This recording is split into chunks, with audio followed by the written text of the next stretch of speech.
ನಮಸ್ತೆ ವೀಕ್ಷಕರೇ, ಶಿಲ್ಪಶ್ರೀ ಕ್ರಿಯೇಷನ್ಸ್ಗೆ ಸ್ವಾಗತ. ನಾನು ಶಿಲ್ಪಾ ಸಂತೋಷ್. ಇವತ್ತು ನಾನು ನಿಮಗೆ ಒಂದು ಸ್ಲ್ಯಾಂಟಿಂಗ್ ಆರ್ಚ್ ಕುಚ್ಚು ಡಿಸೈನ್ನ ಯಾವ ರೀತಿ ಮಾಡೋದು, ಅದ್ರ ಜೊತೆಗೆ ಬೀಡ್ಸ್ನ ಯೂಸ್ ಮಾಡಿಕೊಂಡು ಮತ್ತು ಆರ್ಚ್, ಅದಕ್ಕೆ ಸ್ಲ್ಯಾಂಟಿಂಗ್ ಆರ್ಚ್ ಆದಮೇಲೆ ಆರ್ಚ್ ಮಾಡೋದು ಹೇಗೆ, ನಾರ್ಮಲ್ ಆರ್ಚ್ ಅನ್ನೋದು ಕೂಡ ಇಲ್ಲಿ ತೋರಿಸ್ಕೊಡ್ತಾ ಇದ್ದೀನಿ. ಬನ್ನಿ ಇವಾಗ ಡಿಸೈನ್ ಹೇಗೆ ಮಾಡೋದು ಅಂತ ಶುರು ಮಾಡೋಣ. ಅದಕ್ಕಿಂತ ಮುಂಚೆ ಇದಕ್ಕೆ ಬೇಕಾಗಿರುವ ಮೆಟೀರಿಯಲ್ಸ್ ಏನೇನು ಅಂತ ನೋಡ್ಕೊಂಡ್ಬಿಡೋಣ. ನೋಡಿ, ನಾನಿಲ್ಲಿ 6 ಎಳೆ ದಾರನ ಸುತ್ತಿಡ್ಕೊಂಡಿದ್ದೀನಿ. 6 ಎಳೆ ದಾರ ಬೇಕು, 2 ಕಲರ್ 6 ಎಳೆ ದಾರ ಸುತ್ತಿಟ್ಕೊಂಡಿದ್ದೀನಿ. ಮತ್ತು ಕತ್ರಿ, ದೊಡ್ಡ ಕಡಿನ ಸೂಜಿ, ಕ್ರೋಶಾ ನೀಡಲ್, ಕುಚ್ಚು ಕಟ್ಕೊಳ್ಳೋದಕ್ಕೆ 2 ಕಲರ್ ದಾರ, ಜರಿ ದಾರ ಮತ್ತು ಮೀಡಿಯಮ್ ಸೈಜ್ದು metal beads, round beads, gold colour beads. ಇದಿಷ್ಟು ಬೇಕಾಗಿರುವಂಥ ಮೆಟೀರಿಯಲ್ಸ್. ಮೊದಲಿಗೆ ಸೀರೆ ಮೇಲ್ಭಾಗದ ರೈಟ್ ಸೈಡಿಂದ ಡಿಸೈನ್ನ ಶುರು ಮಾಡ್ಕೋಬೇಕು. ಸೀರೆ ಮೇಲ್ಭಾಗನ ನಮ್ಮ ಕಡೆಗೆ ತಿರುಗಿಸಿ ಇಟ್ಕೋಬೇಕು. ಸೀರೆ ಮೇಲ್ಭಾಗದ ರೈಟ್ ಸೈಡಿಂದ ಡಿಸೈನ್ನ ಸ್ಟಾರ್ಟ್ ಮಾಡ್ಕೊಳ್ಳೋಣ. ನೋಡಿ, ಇದು ಸೀರೆ ಬಂದು ಮರೂನ್ ಮತ್ತು ಸಿಲ್ವರ್ ಕಲರ್ ಇದೆ. ಸೊ ಆಪೋಸಿಟ್, ಈಗ ಸೆರಗು ಬಂದು ಮರೂನ್ ಕಲರ್ ಇರೋದ್ರಿಂದ ಅದ್ರ ಆಪೋಸಿಟ್ ಕಲರ್ ಸಿಲ್ವರ್ ಕಲರಿಂದ ಡಿಸೈನ್ನ ಸ್ಟಾರ್ಟ್ ಮಾಡ್ಕೊಳ್ಬೇಕು. ದಾರನ ಲೆಫ್ಟ್ ಹ್ಯಾಂಡಿಂದ ಬ್ಯಾಲೆನ್ಸ್ ಮಾಡಿಕೊಂಡು ಮೊದಲು ದಾರನ ಸೀರೆಗೆ ಲಾಕ್ ಮಾಡ್ಕೋಬೇಕು. ನೀಡಲ್ ಸಹಾಯದಿಂದ ದಾರನ ಸೀರೆಗೆ ಲಾಕ್ ಮಾಡ್ಕೋಬೇಕು.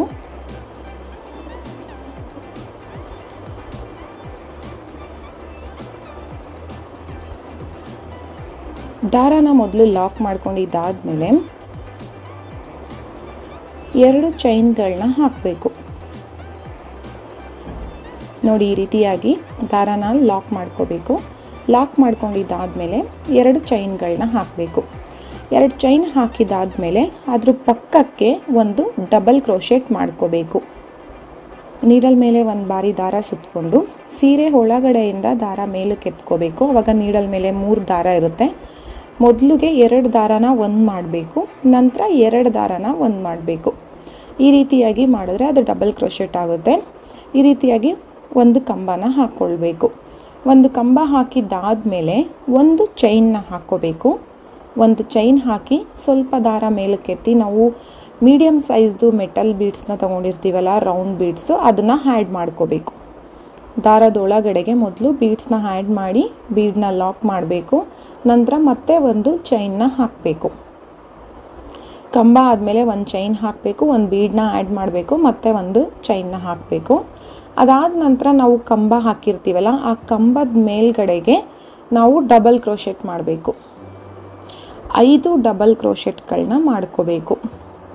ನಾವೇನು ಡಬಲ್ ಕ್ರೋಶೆಟ್ ಕಂಬ ಹಾಕಿರ್ತೀವಲ್ಲ, ಆ ಕಂಬಕ್ಕೆ ನಾವು ಇವಾಗ 5 ಡಬಲ್ ಕ್ರೋಶೆಟ್ಗಳನ್ನ ಮಾಡ್ತಾ ಇರೋದು, ಅಂದರೆ 5 ಕಂಬಗಳನ್ನ ಮಾಡ್ತಾ ಇರೋದು.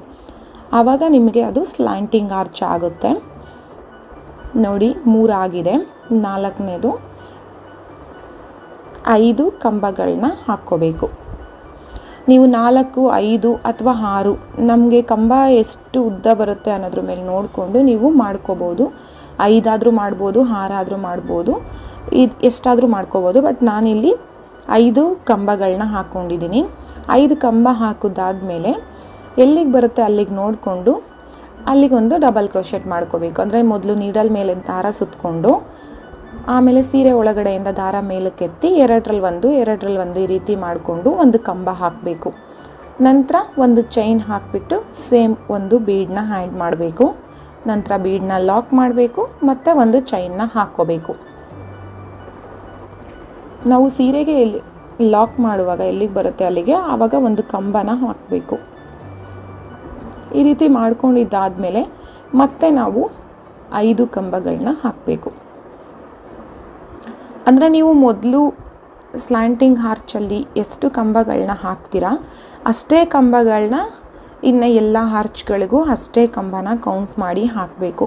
ನೀವು 4 ಹಾಕ್ತೀರಾ ಅಥವಾ 5 ಹಾಕ್ತೀರಾ ಇಲ್ಲ 6 ಹಾಕ್ತೀರಾ, ಎಷ್ಟು ಹಾಕ್ತೀರಾ ಫಸ್ಟ್ ಆರ್ಚಿಗೆ ಅಂತ ಕೌಂಟ್ ಮಾಡಿ ಹಾಕ್ಕೊಂಡು ಇನ್ನು ಎಲ್ಲ ಆರ್ಚ್ಗಳಿಗೂ ಅಷ್ಟೇ ಕಂಬಗಳನ್ನ ಹಾಕಬೇಕು. ನೀವು ಒಂದು ಕಂಬ 4 ಅಥವಾ 5 ಅಥವಾ 6 ಈ ರೀತಿಯಾಗಿ ವ್ಯತ್ಯಾಸವಾಗಿ ಹಾಕಿದ್ರೆ ಆರ್ಚು ಏನು ಒಂದು ದೊಡ್ಡದು ಒಂದು ಚಿಕ್ಕದು ಈ ರೀತಿಯಾಗಿ ಕಾಣಿಸುತ್ತೆ. ಹಾಗಾಗಿ ಪ್ರತಿಯೊಂದು ಆರ್ಚ್ನೂ ಕರೆಕ್ಟಾಗಿ ಕೌಂಟ್ ಮಾಡಿ ಹಾಕಬೇಕು.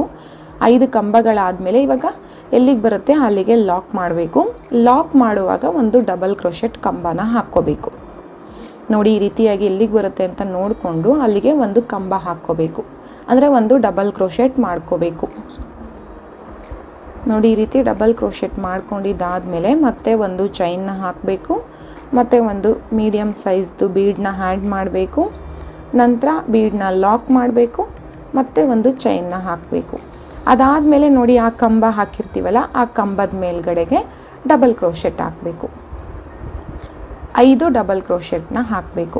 ನಾನು ಏಕೆಂದರೆ ಒಂದು ಫಸ್ಟ್ನೇ ಹಾರ್ಚಲ್ಲಿ 5 ಕಂಬಗಳನ್ನ ಹಾಕ್ಕೊಂಡಿರೋದ್ರಿಂದ ನಾನಿನ್ನು ಪ್ರತಿಯೊಂದು ಹಾರ್ಚ್ಗಳಿಗೂ 5 ಕಂಬಗಳನ್ನೇ ಹಾಕ್ಕೋತಾ ಇದ್ದೀನಿ. ನೀವು ದಾರದ ಎಳೆ ಸ್ವಲ್ಪ ಜಾಸ್ತಿ ತೊಗೊಂಡ್ರೆ 7, 8 ಈ ರೀತಿಯಾಗಿ ಎಳೆಗಳನ್ನ ಜಾಸ್ತಿ ತೊಗೊಂಡ್ರೆ ಕಂಬ ದಪ್ಪನಾಗಿ ಬರುತ್ತೆ. ಆವಾಗ ನೀವು 4 ಕಂಬ ಹಾಕ್ಕೊಂಡ್ರೂ ಕರೆಕ್ಟ್ ಆಗುತ್ತೆ. ದಾರ ತುಂಬ ತೆಳುವಾಗಿದೆ ಅಂದಾಗ ನೀವು 6 ಕಂಬಗಳನ್ನ ಹಾಕ್ಕೋಬೋದು. ನೋಡಿ ಈ ರೀತಿಯಾಗಿ ನಾವು ಕಂಟಿನ್ಯೂ ಮಾಡ್ಕೊಂಡು ಹೋಗಬೇಕು. ನೋಡಿ ನಾನಿವಾಗ ಎಂಡಿಂಗ್ ಹತ್ರ ಬಂದಿದ್ದೀನಿ. ಸೊ ಸೇಮ್ ಅದೇ ರೀತಿಯಾಗಿ ನಾನು ಎಲ್ಲನೂ ಮಾಡ್ಕೊಂಡು ಬಂದಿದ್ದೀನಿ. ಸ್ಲ್ಯಾಂಟಿಂಗ್ ಆರ್ಚ್ ಅನ್ನೋದು ತುಂಬ ಚೆನ್ನಾಗಿ ಕಾಣಿಸುತ್ತೆ. ತುಂಬಾ ಪುಟ್ಟದಾಗಿ ಒಂದು ಬಾರ್ಡರ್ ಡಿಸೈನ್ನ ಮಾಡಿದಷ್ಟು ತುಂಬಾ ಚೆನ್ನಾಗಿ ಬರುತ್ತೆ. ನಾನು ನೋಡಿ ಸ್ಲ್ಯಾಂಟಿಂಗ್ ಆರ್ಚ್ ಒಂದು ಸ್ವಲ್ಪ ನಿಮಗೆ ಡಿಫಿಕಲ್ಟ್ ಅನ್ನಿಸ್ಬೋದು, ಕನ್ಫ್ಯೂಸ್ ಆಗ್ಬೋದು 1-2 ಮಾಡೋವರೆಗೂ ಮಾತ್ರ. ಆಮೇಲೆ ನಿಮಗೇ ಈಸಿ ಆಗಿಬಿಡುತ್ತೆ. ಏಕೆಂದರೆ ಇಲ್ಲಿ ಆರ್ಚ್ ಆದಮೇಲೆ ಕಂಬ ಹಾಕಬೇಕು, ಮತ್ತು ಅಲ್ಲಿ ಆ ಕಂಬದ ಮೇಲಕ್ಕೆ ಕಂಬಗಳನ್ನ ಮಾಡಬೇಕು. ಸ್ವಲ್ಪ ಕನ್ಫ್ಯೂಸ್ ಆಗುತ್ತೆ. ಒಂದು 2-3 ಆರ್ಚ್ಗಳನ್ನ ಮಾಡ್ಕೊಂಡ್ಮೇಲೆ ನಿಮಗೆ ಈಸಿ ಅನ್ನಿಸ್ಬಿಡುತ್ತೆ. ತುಂಬಾ ಚೆನ್ನಾಗಿ ಬರುತ್ತೆ. ಬೀಡ್ಸ್ನ ಯೂಸ್ ಮಾಡಿರೋದು, ಒಂದೊಂದೇ ಬೀಡನ್ನ ಯೂಸ್ ಮಾಡಬೇಕು. ತುಂಬಾ ಕ್ಯೂಟಾಗಿ ತುಂಬಾ ಚೆನ್ನಾಗಿ ಬರುತ್ತೆ. ನೀವು ಬೇಕಾದರೆ 7 ಅಥವಾ 8 ಎಳೆ ದಾರ ತಗೊಂಡ್ರೆ ಇನ್ನೂ ದಪ್ಪನಾಗಿ ಆರ್ಚು ತುಂಬ ಚೆನ್ನಾಗಿ ಬರುತ್ತೆ. ನಾನಿಲ್ಲಿ 6 ಎಳೆ ಅಥವಾ 7 ಎಳೆ ದಾರನ ಯೂಸ್ ಮಾಡ್ತೀನಿ ಯಾವಾಗಲೂ. ದಪ್ಪನ ನೋಡಿಕೊಂಡು ನೀವು ಮಾಡ್ಕೋಬೋದು. 6 ಎಳೆ ಬೇಕಾ, 7 ಎಳೆನಾ, 8 ಎಳೆನ ಅಂತ. ನೋಡಿ ಇವಾಗ ನಾನು ಮಾಡ್ಕೊಂಡಿದ್ದಾಗಿದೆ. ನೋಡಿ ನಾನು ಇವಾಗ ನಿಮಗೆ ತೋರಿಸ್ತೀನಿ ಪೂರ್ತಿಯಾಗಿ ಆದಮೇಲೆ ಹೇಗೆ ಕಾಣಿಸುತ್ತೆ ಅಂತ. ನಾನು ಇದಕ್ಕೆ ಆರ್ಚ್ನ ನಿಮಗೆ ನೆಕ್ಸ್ಟ್ ಪಾರ್ಟಲ್ಲಿ ತೋರಿಸ್ತೀನಿ. ಏಕೆಂದರೆ ಸ್ಲ್ಯಾಂಟಿಂಗ್ ಆರ್ಚ್ ಮಾತ್ರ ನಾನಿಲ್ಲಿ ತೋರಿಸ್ಕೊಡ್ತಾ ಇದ್ದೀನಿ. ತುಂಬ ಜನ ಬರೀ ಸ್ಲ್ಯಾಂಟಿಂಗ್ ಆರ್ಚ್ನ ಮಾಡ್ಕೊಳ್ತಾರೆ. ಬಾರ್ಡರ್ ಥರ ತುಂಬ ಚೆನ್ನಾಗಿ ಬರುತ್ತೆ. ಆ ಮರೂನ್ಗೆ ಆ ಕಲರ್ ಕಾಂಬಿನೇಷನ್ ಅಂತೂ ಸೂಪರಾಗಿ ಬಂದಿದೆ. ನೀವು ಇಷ್ಟನ್ನೇ ಕೂಡ ಬಿಡ್ಬೋದು, ಅಥವಾ ಇದಕ್ಕೆ ಆರ್ಚ್ ಮಾಡಿ ಅದಕ್ಕೆ ಕುಚ್ಚುಕಟ್ಟಿ ಕೂಡ ಇನ್ನೂ ಗ್ರ್ಯಾಂಡಾಗಿ ಮಾಡ್ಬೋದು. ಸಿಂಪಲ್ಲಾಗಿ ಮಾಡೋರು ನಾವು ಇಷ್ಟನ್ನೇ ಮಾಡ್ಕೋಬೋದು.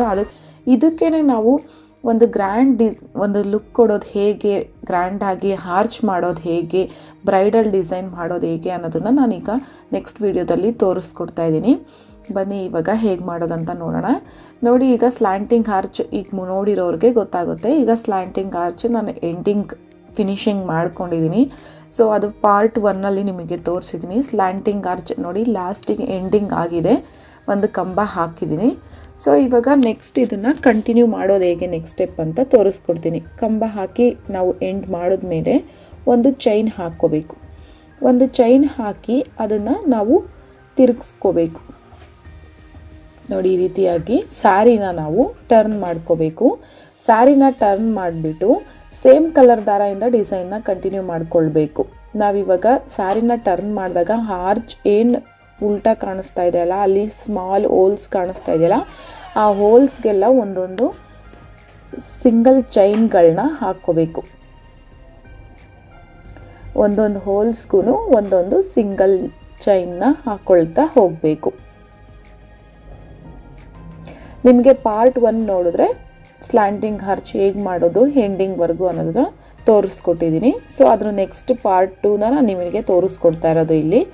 ನೋಡಿ ಇವಾಗ ಎಲ್ಲದಕ್ಕೂ ಒಂದೊಂದು ಚೈನ್ನ ಹಾಕಿದ್ದಾದಮೇಲೆ ನೆಕ್ಸ್ಟು ಬೀಡ್ ಹಿಂದೆ ಒಂದು ನಿಮಗೆ ಚೈನ್ ಇರುತ್ತೆ, ಆ ಚೈನ್ಗೆ ಒಂದು ಲಾಕ್ ಮಾಡಿ ನೆಕ್ಸ್ಟು 5 ಚೈನ್ಗಳನ್ನ ಹಾಕ್ಕೋಬೇಕು. ನಾವಿಲ್ಲಿ 5 ಚೈನ್ಗಳನ್ನ ಹಾಕಬೇಕು. 5 ಚೈನ್ ಹಾಕಿದ್ರೆ ನೆಕ್ಸ್ಟ್ ಆರ್ಚ್ ತುದಿ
ನೋಡಿ ಈ ರೀತಿಯಾಗಿ 5 ಚೈನ್ಗಳನ್ನ ಹಾಕಿ ಸೆಕೆಂಡ್ ಸ್ಟೆಪ್ನ ಕಂಟಿನ್ಯೂ ಮಾಡ್ಕೊಂಡು ಹೋಗಬೇಕು. ನೋಡಿ ಫ್ರಂಟಿಂದ ನಿಮ್ಗೆ ಈ ರೀತಿಯಾಗಿ ಕಾಣಿಸುತ್ತೆ.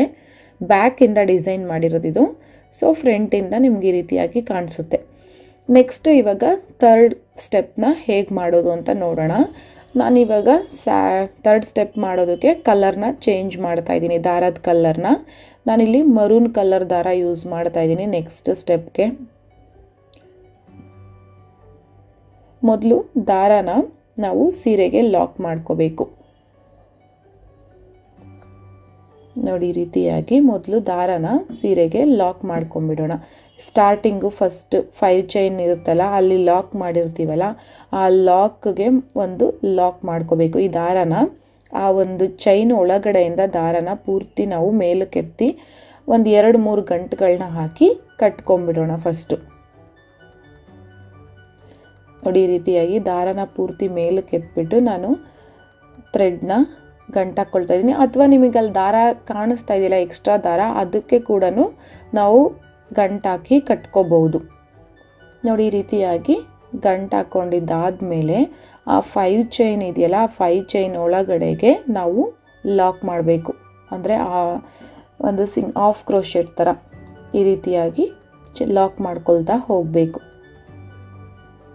2 ಅಥವಾ 3 ಲಾಕ್ ಮಾಡ್ಕೋಬೇಕು, ಏಕೆಂದರೆ ಅದು ಮಧ್ಯಕ್ಕೆ ಬರಬೇಕು. ಸೊ ನೋಡಿ ಈ ರೀತಿ ಮಧ್ಯಕ್ಕೆ ಮಾಡ್ಕೋಬೇಕು. 3 ಚೈನ್ ಹಾಕಿ ನಾನು ಲಾಕ್ ಮಾಡಿದ್ದೀನಿ. ಲಾಕ್ ಮಾಡಿದ್ದಾದಮೇಲೆ ನೆಕ್ಸ್ಟು 5 ಚೈನ್ ಗ್ಯಾಪ್ಗೆ ನಾವು ಆರ್ಚ್ ಮಾಡಬೇಕು, ಅಂದರೆ ಡಬಲ್ ಕ್ರೋಶೆ ಮಾಡ್ಕೊಳ್ಬೇಕು. ನೋಡಿ ಈ ರೀತಿಯಾಗಿ 5 ಚೈನ್ ಗ್ಯಾಪ್ಗೆ ಡಬಲ್ ಕ್ರೋಶ ಮಾಡ್ಕೋಬೇಕು. ನೆಕ್ಸ್ಟು ಒಂದೊಂದು ಕಂಬ ಹಾಕಿದ್ಮೇಲೂ ಒಂದೊಂದು ಮೆಟಲ್ ಬೀಡ್ಸ್ನ ಆ್ಯಡ್ ಮಾಡಬೇಕು. ನೋಡಿ ಈ ರೀತಿಯಾಗಿ ಒಂದು ಕಂಬ ಹಾಕ್ಕೊಂಡಿದ್ದಾದಮೇಲೆ ಒಂದು ಬೀಡನ್ನ ಆ್ಯಡ್ ಮಾಡಿ ಮತ್ತೆ ಒಂದು ಡಬಲ್ ಕ್ರೋಶೆಟ್ ಮಾಡ್ಕೋಬೇಕು. ಡಬಲ್ ಕ್ರೋಶೆಟ್ ಮಾಡಿ ಮತ್ತೆ ಒಂದು ಬೀಡನ್ನ ಆ್ಯಡ್ ಮಾಡಬೇಕು, ಮತ್ತೆ ಒಂದು ಡಬಲ್ ಕ್ರೋಶೆಟ್ನ ಹಾಕಬೇಕು. ಅದೇ ರೀತಿಯಾಗಿ 4 ಡಬಲ್ ಕ್ರೋಶೆಟ್ನ ಹಾಕಬೇಕು. ಆ 5 ಚೈನ್ ಗ್ಯಾಪ್ ಒಳಗೆ ಮೊದಲು 4 ಡಬಲ್ ಕ್ರೋಶೆನ ಹಾಕಬೇಕು.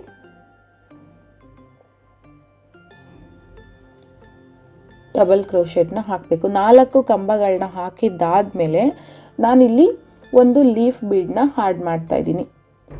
ನಾನು ಲೀಫ್ ಬೀಡನ್ನ ಯೂಸ್ ಮಾಡ್ತಾ ಇದ್ದೀನಿ ಇಲ್ಲಿ. ನೀವು ಲೀಫ್ ಬೀಡ್ ಇಲ್ಲ ಅಂದರೆ ಹಾಗೇ ಡೈರೆಕ್ಟ್ ನಾರ್ಮಲ್ ಮೆಟಲ್ ಬೀಡನ್ನೇ ಯೂಸ್ ಮಾಡ್ಬೋದು.